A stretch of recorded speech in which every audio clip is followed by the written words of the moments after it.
The best advice you'll ever receive are the ones that last the test of time. No matter what decade or century you look at them, they still apply. They still work. They're universal. And what you might not realize is that the same advice you hear from today's millionaires and billionaires, they can be found sprinkled all throughout the entire Bible. They're everywhere. But in this video, I'm going to share just 4 of those with you. Not everything, just 4 of them. And I specifically chose these because you would be able to easily understand and implement them today. Immediately after the video, you can take action. Now, advice number 1, this one's going to be very short and simple, almost a little bit too brutal and a little bit too honest. It's going to set the tone for the rest of the video because I understand when most people think they're about to get biblical money advice, they're thinking this guy's going to start talking about tithe and being a good person, being very generous with the poor, and all those are all good and true things. That's not what this video is about. Lesson number 1, talk is cheap. And this one comes from Proverbs 14:23, which says,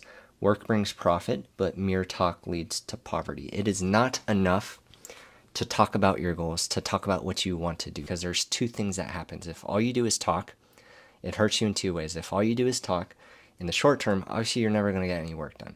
But let's say you do actually get some work done. In the long term, it's still going to hurt you because there's actually been studies done on this. And here's why. It's going to hurt you in the long term because you're not going to have any motivation to actually follow through. Let me give you an example. If I want to be a millionaire by next year, and I tell all my friends and family exactly what my plans are, I'm going to do A, B, C, X, Y, Z. It's all going to be awesome. It's going to be great. I'm going to be a millionaire by next year. There's 2 things that's going to happen. 1, I'm going to get dopamine all throughout my body just by talking. I'm going to be a millionaire. Of course, I'm excited and happy to talk about those things. But the second thing, I'm also going to get positive feedback from my friends and family, whether it was a good or bad idea. It's not a bad thing to have supportive friends and family. The bad thing is that I have just received all this dopamine, all this pleasure and happiness without even doing anything. And whether it was a good idea or not, because I got this dopamine without even doing anything, I've trained myself to not need to do anything in order to feel good. We all know that dopamine is responsible for the pleasure and happiness and joy we feel throughout our body, but what we conveniently leave out is that it's also responsible for the motivation we feel to do things that are difficult. People don't enjoy running because they like feeling out of breath. They enjoy running because even though it's a difficult thing to do, they feel dopamine afterwards. They accomplish something good and difficult, so now they feel good about themselves. Talk is cheap, and what you need to do is stop talking so much about what you want to do and start talking about the things that you have done, about your actual accomplishments. Talk about those things, and let's be very honest. If you don't have anything to talk about after that, that means you haven't done enough. You need to get to work. Now, advice number 2, this one is going to probably be the most practical one on the list in the way that this is something you would hear even in school. Ecclesiastes 11:2 says, but divide your investments among many places, for you do not know what risk might lie ahead. This is talking about diversification. It is not something new or flashy or fancy. It's been around for a while. The Bible has been preaching this forever, and I'm going to take it a step further. It's talking about investments in that actual verse, but to take it a step further, if you have one investment, this is talking about don't hold all your eggs in one basket, right? But to take it a step further, I've said that 3 times. If you only have one investment, you need another one. If you only have one skill, you need another one. If you only have one income, one source of income, you need another one. It has never been easier to access information, to learn a new skill, to produce another source of income. I mean, you can make money from your phone. My entire business, I could do things in person, but I do it online. There really is no excuse anymore, but there is one mistake that people make too often, and it's because of this one misconception. The mistake is that by diversifying, what people are really doing is they're just dividing their focus. That's not diversification, that's just division. But it comes from this misconception. The biggest misconception about diversification is that people are thinking diversification is a solution to grow and get rich. And that comes from people who are posting on social media. They post things like to promote their own business. They post things like, well, the average millionaire has 7 sources of income, so you need to buy my course so that you can learn another thing.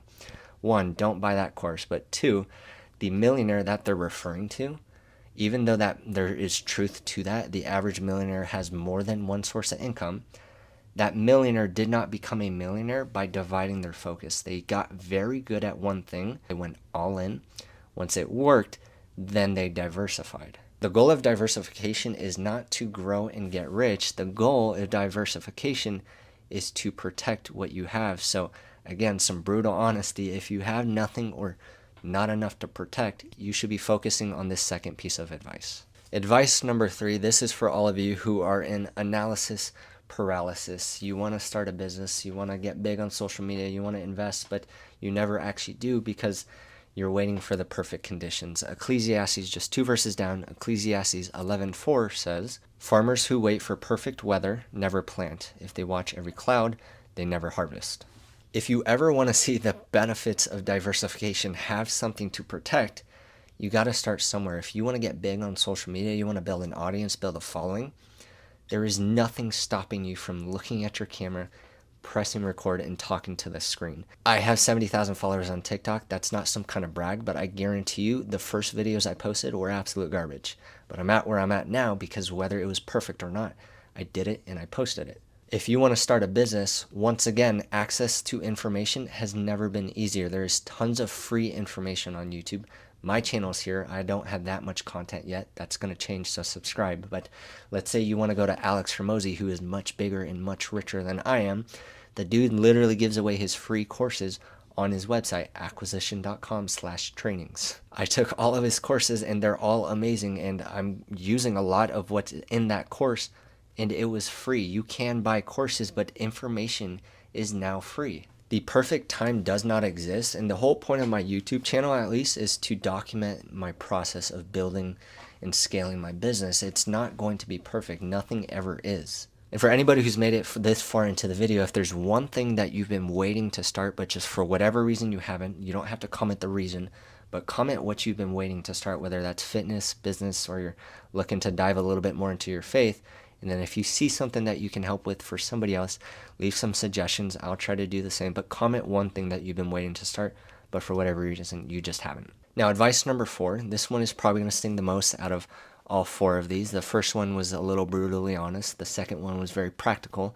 Number 3 was very just to get you off your butt, but this one's going to sting, and it's because this one's aimed at the people who are trying too hard to look rich. This is what needs to be the focus. The goal is to actually be rich, not just to look rich. And it's ironic in the way that the people who follow me on this one, the people who are trying to look rich are not rich. And the reason they're not rich is because they're trying too hard to look rich. The verse I'm going to read you, it's going to make it make sense, but it's very interesting. This is not something you would expect to see in the Bible, but again, it's just so real. And this is the biggest problem I have seen with my clients. And the biggest issue I've seen is that people have what's called lifestyle inflation. And really what that is every time they increase their income, they also increase their expenses. So their lifestyle always goes up every time they make a little bit more. And so they're always living paycheck to paycheck, no matter how much they have coming in. And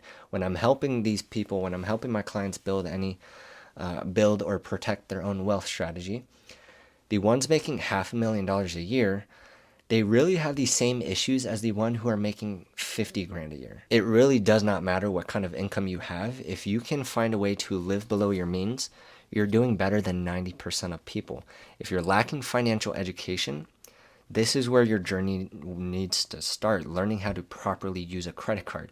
That's where you need to start. Learning how to set up a basic budget, know how much should be an emergency fund and how much should be invested, how much should be going towards living expenses, a budget. That's where you need to start, and where to invest. Those are all very basic things that I help people with, but no matter what income, I found that they all have the same issues. It's just on a different scale. And the verse that goes with this one is Proverbs 21:20. The wise have wealth and luxury, but fools spend whatever they get. And I'm going to leave it at that because I don't want to make this an hour-long video. I might break these down each into individual videos. Let me know if that's something you'd enjoy. But for now, yeah, I'll leave it at that. Hit the sub so you can see some more of my videos. If you have any questions, put it in the comments. And don't forget to comment that one thing you're looking to start, and maybe we can all help each other out. All right, I'll see you in the next one.